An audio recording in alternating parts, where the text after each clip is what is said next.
Hello and welcome to Non-Stop Wrestling Chat. My name is Barry and this is your AEW review.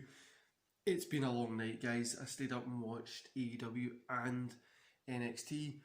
I've got my thoughts together, had a little nap, and I'm going to get this reviews done.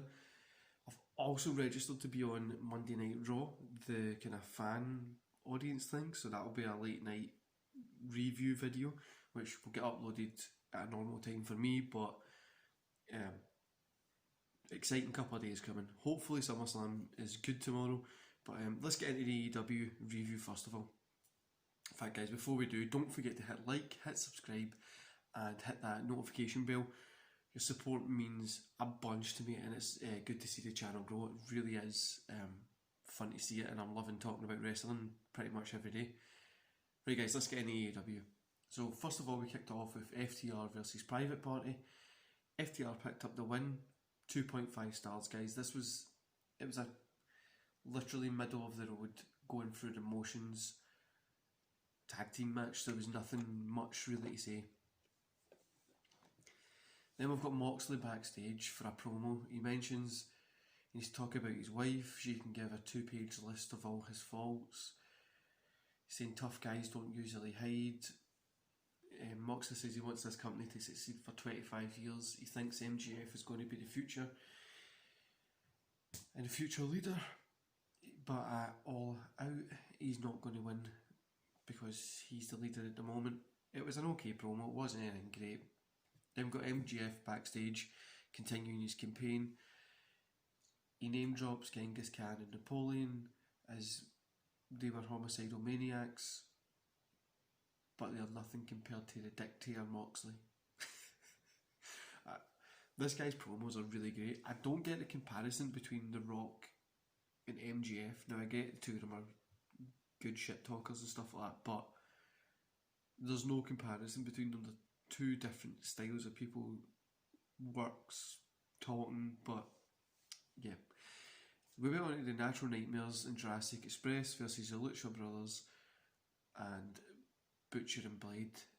This was again middle of the road. The Natural Nightmares and Jurassic Express picked up the win, 2.5 stars. There was nothing exciting in this match whatsoever, but 2.5 for that one as well. Then we had an Orange Cassidy Jericho segment. Quite a lot of it was boring. Jericho was kind of saying that he was a master of the gimmick match, and he's got a new one, the Mimosa Mayhem match. The Mimosa Mayhem match, guys. Apparently that's a thing, but there's a little video package that describes how it works. So, the bubbly is mixed with orange juice, and the only way to win is by pinfall submission or throwing your opponent into an 80-gallon vat of OG and bubbly.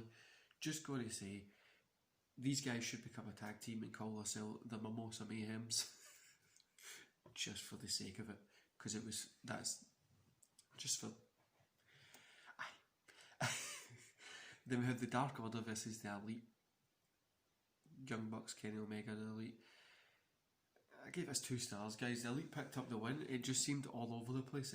The match just kind of seemed all over the place. It was nothing special. It was an okay match, but it was, compared to their normal standards, it was nowhere near what they would normally do. After the match, Omega seemingly kind of snapped. He hits a powerbomb on a member of the Dark Order. The Bucks kind of question his action. Then we go to the back where there's a gauntlet match that will be announced next week. Sorry, a gauntlet match announced that will take place next week that will determine the challengers for the tag titles at All Out. Then we get Darby Allin versus Will Hobbs. Darby Allin picked up the win. There was no need for this here. It was literally just to keep the kind of Taz and Starks kind of thing rolling, but yeah, it was there. Then we have a little promo with Sammy Guevara. They're kind of signing the contract. It's like picture in picture. Matt's there, says that he's going to delete him. Then when we come back from the break is when this promo really gets off. Matt is wheeling Sammy out with a chair, and then he puts him through a nearby table. Matt preps to throw a chair at Sammy's head, but the rest stop him. Sammy gets helped to the back by the doctors. As Matt says, this ends when he ends him. This ends when he ends him. Sorry, I don't know why I read that like that. I thought this was a little great segment. To say that Sammy's going to get deleted, that kind of stuff. It was a really, really great little segment, and it was probably the best part of the night, to be honest with you. Then we have AEW Women's Tag Team Cup Tournament. We have the Nightmare Sisters versus, I honestly don't know how to say these names. Dynamite, I think it's Dynamite and Ivory.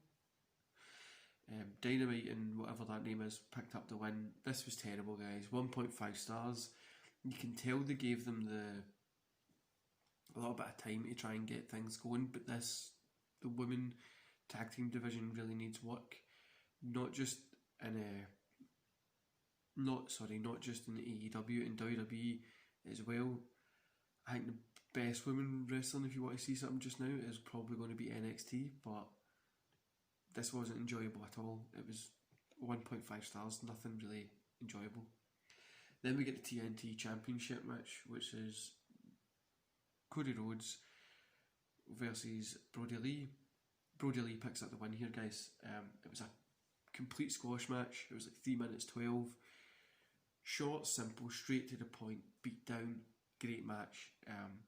I'm not going to give it a rating because it was a squash match, but it done what it had to do, and it got Brody a title, which is important.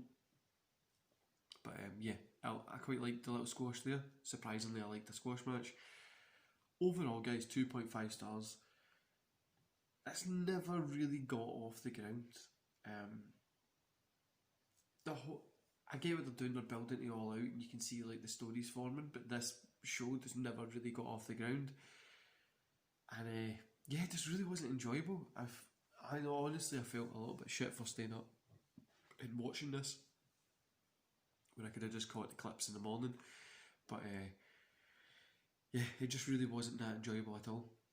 Anyway, guys, I'm going to love yous and leave yous there. Don't forget to hit like, hit subscribe, and hit the bell. And I'm just going to record the NXT Takeover Takeout review just now.